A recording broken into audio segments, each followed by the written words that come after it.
Modern era में regional groups बहुत ही ज़्यादा इंपॉर्टेंस रखते हैं। ये ग्रुप्स दूसरे देश की या फिर जियो पॉलिटिक्स को चेंज करने की अपनी ताकत रखते हैं। जैसे कि हमारे पास कई सारे ग्रुप्स हैं जो हमारी दुनिया में है, जैसे कि G20 ग्रुप्स है, G7 नेशंस है। उसी तरह हमारे पास एक ग्रुप है जिसका नाम है SCO, जिसका फुल फॉर्म है संघाई कॉरपोरेशन ऑर्गेनाइजेशन, जिसका इंडिया भी एक मेंबर है। और इस समय संघाई कॉरपोरेशन ऑर्गेनाइजेशन की मीटिंग चल रही है, जिसमें हमारे देश के प्रधानमंत्री नरेंद्र मोदी जी पहली बार, हम कह सकते हैं कि गलवान क्लैश के पहली बार 7 साल बाद चाइना को विजिट कर रहे हैं और चाइना में उनका बहुत ही ज़्यादा भव्य स्वागत किया गया। तो चलिए आज हम SCO के बारे में पढ़ेंगे और जानेंगे कि SCO ग्लोबल स्टेज पे क्यों इतनी इंपॉर्टेंस रखता है। नमस्कार, मेरा नाम अर्पित सोनी है और इसी कंपटीशन क्लासेस पे आपका स्वागत है। तो चलिए हम अपना वीडियो शुरू करते हैं।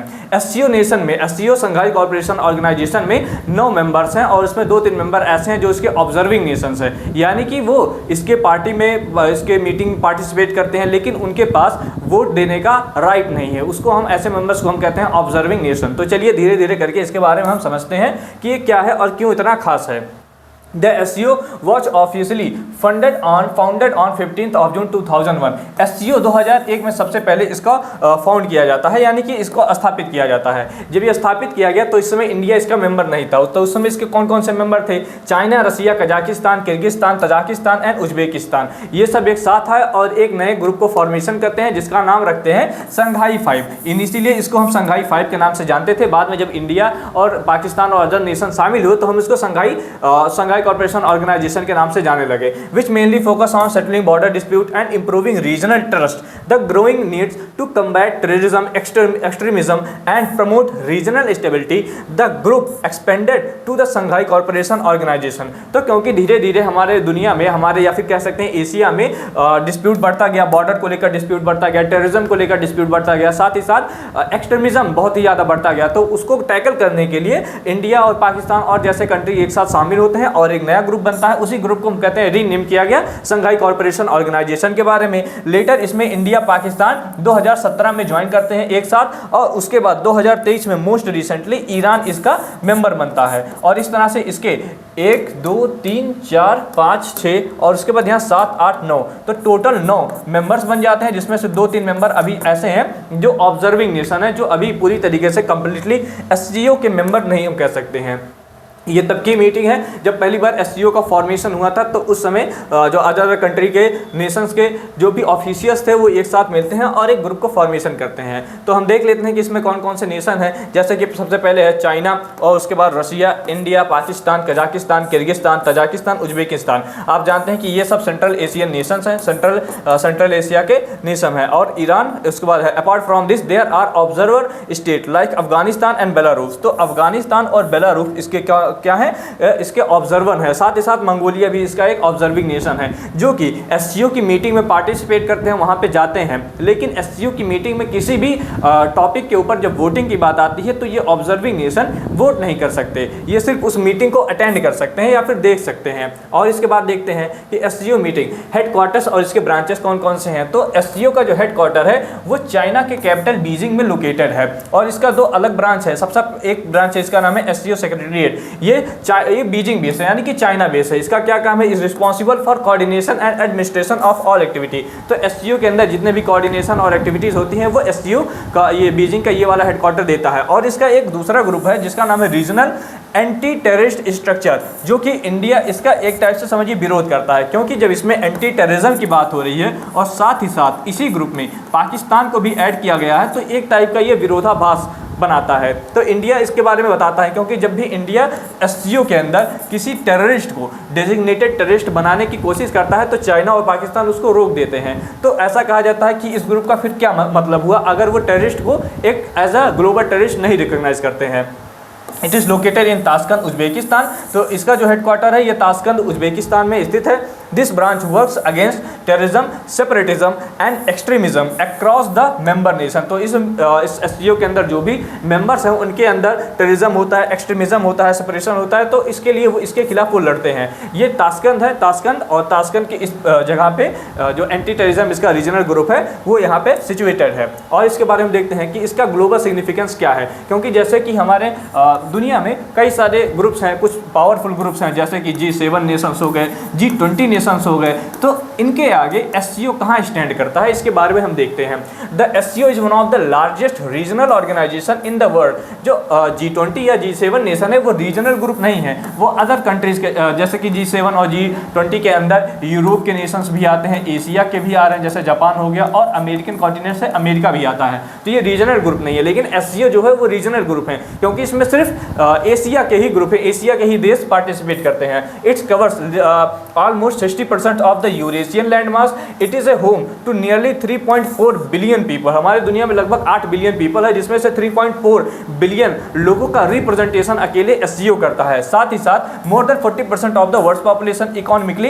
एससीओ एक बहुत ही स्ट्रॉन्ग ऑर्गेनाइजेशन है, क्योंकि ये पूरी दुनिया का लगभग 25 से 30% इकोनॉमी को कंट्रोल करता है, अपने हाथ में रखता है। This makes SCO a powerful block in terms of security, trade, economy और एनर्जी, क्योंकि इसके अंदर जो ग्रुप्स हैं, इसके अंदर जो मेंबर नेशन है वो एनर्जी के मामले में भी आगे हैं, और इंडिया और चाइना जैसे नेशन इकोनॉमी के मामले में भी आगे हैं, ट्रेड के मामले में भी आगे हैं, और सिक्योरिटी के मामले में रसिया जैसे कंट्रीज बहुत ही आगे हैं। तो जो एससीओ है ये एक कह सकते हैं कि कंप्लीटली बहुत ही पावरफुल रीजनल ऑर्गेनाइजेशन बनाता है, जो कि G20 और G7 नेशन के आगे बहुत ही दृढ़ता से खड़ा रहता है।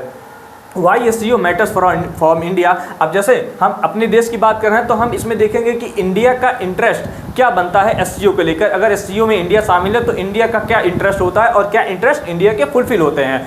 तो हमें क्या क्या इससे मिलता है, एनर्जी सिक्योरिटी मिलती है, क्योंकि हम रसिया जो है वो एनर्जी का एक बहुत ही बड़ा सप्लायर है, तो इससे हमें एनर्जी की सिक्योरिटी मिल जाती है। Many SCO nations are rich in gas. साथ ही साथ मिडिल ईस्ट के भी सेंट्रल एशिया के भी कई सारे नेशंस हैं जो जिनके पास बहुत ही ज़्यादा मात्रा में गैस और गैस के भंडार हैं, साथ ही साथ क्रूड ऑयल के भी भंडार हैं, तो इससे हमें एनर्जी सिक्योरिटी मिलती है। साथ ही साथ रीजनल सिक्योरिटी मिलती है, क्योंकि हमारा जो एनिमी कंट्री है वो हम कह सकते हैं एक चाइना है और दूसरा पाकिस्तान है। तो क्योंकि अगर एक ग्रुप में है तो हम एक ग्रुप में उस ग्रुप में इनके खिलाफ बोल सकते हैं, जो कि कहीं ना कहीं इनके ऊपर एक पाबंदी लगाएगा। तो इससे हमें रीजनल सिक्योरिटी मिलती है, क्योंकि एससीओ हेल्प करता है इंडिया को to work with other counter terrorism and extremism के लिए भी हमें हेल्प करता है। साथ ही साथ कनेक्टिविटी प्रोवाइड करता है, क्योंकि ये सारे नेशन कहीं ना कहीं एक दूसरे के साथ बॉर्डर के माध्यम से जुड़े हुए हैं।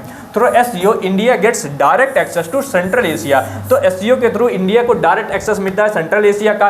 ये regional strategically and historically important होता है। साथ ही साथ हम जियो पॉलिटिकल बैलेंस भी इससे हमारा बनता है, क्योंकि एससीओ प्रोवाइड करता है इंडिया को with platform to engage not only with Central Asia but also China, Pakistan and Russia. तो एक साथ साथ हम सेंट्रल एशिया के कई सारे नेशन के साथ साथ चाइना, पाकिस्तान और रसिया के साथ इंगेज कर सकते हैं, उनके साथ बातचीत करते हैं। और एक ग्रुप एग्जिस्ट करता है जिसका नाम है RIC, जिसका मतलब होता है रसिया, इंडिया और चाइना। तो इस तरह से एक ग्रुप जो कि बहुत ही पावरफुल ग्रुप बनाते हैं वो एससीओ के अंदर आके कंबाइन हो जाते हैं। तो इंडिया को बहुत ही ज़्यादा इससे जियो पॉलिटिकल एडवांटेज मिलता है। अब हम देखते हैं ग्लोबल सिग्निफिकेंस, इसके बारे में हम लोग पढ़ चुके हैं। अब आगे हम देखते हैं रीसेंट डेवलपमेंट एंड इम्पॉर्टेंस, क्योंकि अब इस फील्ड में रीसेंट क्या डेवलपमेंट हुआ है। तो इस समय एससीओ की मीटिंग चल रही है, और एससीओ की मीटिंग को अटेंड करने के लिए हमारे देश के पीएम नरेंद्र मोदी चाइना को विजिट किए हैं, और चाइना को लगभग 7 साल बाद विजिट किए हैं। या हम कह सकते हैं कि गलवान क्लैश के बाद पहली बार इंडिया और चाइना के जो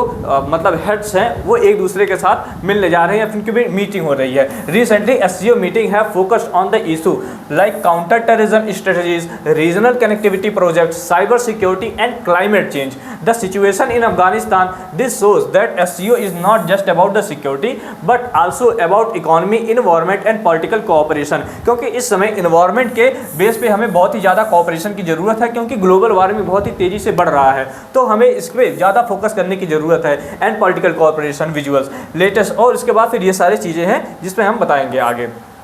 कंक्लूजन, हम इसका कंक्लूजन क्या बताते हैं कि फाइनली जो एससीओ है वो हमारे लिए कितना ज़्यादा इंपॉर्टेंट होता है, क्या इसके अंदर फ्लॉस हैं, और इंडिया के लिए कितना ज़्यादा बेनिफिशियरी है और कितना ज़्यादा इंडिया के लिए निगेटिव वे में एक्ट करता है। जैसे कि so the Shanghai cooperation organisation is more than just a regional group with the vast population, economy, strength and political influence. SCO is becoming a key pillar in the shaping the future of Eurasia. Eurasia का मतलब होता है Europe का part और Asia का part. जैसे कि जो रसिया है, रसिया इतना बड़ा है कि इसका आधा पार्ट यूरोप के अंदर आता है और इसका ज़्यादातर पार्ट एशिया के अंदर आता है। तो अगर रसिया इसके अंदर शामिल हो जाता है तो हम इसको कहेंगे एक यूरेशियन, या हम कह सकते हैं इसको एक यूरेशियन फोरम बन जाता है इससे। For India SCO is not only platform for the strengthen ties with Central Asia, Russia and China, but also as a brick to greater energy security and trade. तो इंडिया को इससे कई सारी securities मिल जाती हैं कि हम जैसे कि कोई भी नेशन होता है उसके ग्रो होने के लिए उसको 2-3 चीज़ों की बहुत ज़्यादा ज़रूरत होती है। पहला कि उसके देश में शांति बना रहे, तो ग्लोबल कॉन्फ्लिक्ट ना हो उसका किसी के साथ, जिससे उसकी इकॉनमी लगातार बढ़ती रहेगी। दूसरा, उसको एनर्जी की सप्लाई कंटिन्यूसली और बहुत ही सस्ते दाम पे होती रहे, जो कि हम रसिया से बहुत ही कम दाम पे क्रूड ऑयल और गैस को खरीदते हैं। साथ ही साथ इसमें चाइना और पाकिस्तान है, तो ये क्योंकि हम एक ग्रुप के अंदर हैं तो कहीं ना कहीं इनके ऊपर प्रेशर जाएगा कि हम इंडिया के खिलाफ कुछ कर नहीं सकते। साथ ही साथ जियोपॉलिटिकली ये हमको स्टेबल भी बनाता है और हमें सिक्योरिटी भी इससे प्रोवाइड होता है, तो इससे इंडिया के लिए बहुत ही ज़्यादा बेनिफिशियल हो जाता है। इसलिए इंडिया एससीओ का एक मेंबर बना। और देखते हैं इसके बाद अपॉर्चुनिटी मिलती है। The SCO is Indeed a symbol of cooperation in rapidly changing global order, क्योंकि इस समय डोनाल्ड ट्रंप या फिर हम कह सकते हैं कि यूएस के एडमिनिस्ट्रेशन ने इंडिया के ऊपर ऑलमोस्ट 50% का टैरिफ लगा दिया है। अगर हम एससीओ के मेंबर ना होते तो शायद ये टैरिफ हमारे ऊपर बहुत ज़्यादा भारी पड़ता, क्योंकि अब हम एससीओ के मेंबर हैं और हम चाइना के साथ बहुत ही अच्छे से ट्रेड कर सकते हैं, रसिया के साथ ट्रेड कर सकते हैं। रसिया के साथ हम बहुत ही सस्ते दाम पे और डिस्काउंटेड रेट पे क्रूड ऑयल और गैसेस को परचेज कर रहे हैं। तो इंडिया के ऊपर यूएस का कोई भी सैंक्शन अब इफेक्ट नहीं डालेगा, तो इससे इंडिया को इतना ज़्यादा फायदा होता है अगर इंडिया एससीओ के साथ जुड़ा रहता है। तो ये सारे एडवांटेज हैं एससीओ के साथ जुड़ने का। तो आई थिंक आपको समझ में आया होगा कि एससीओ क्या है, क्या इसके कौन कौन से मेंबर्स हैं और इंडिया के कॉन्टेक्स्ट में एससीओ ग्रुप क्यों ज़्यादा इंपॉर्टेंट है। तो फिर हम आपसे मिलते हैं ऐसे ही नेक्स्ट वीडियो के साथ, तब तक के लिए जय हिंद।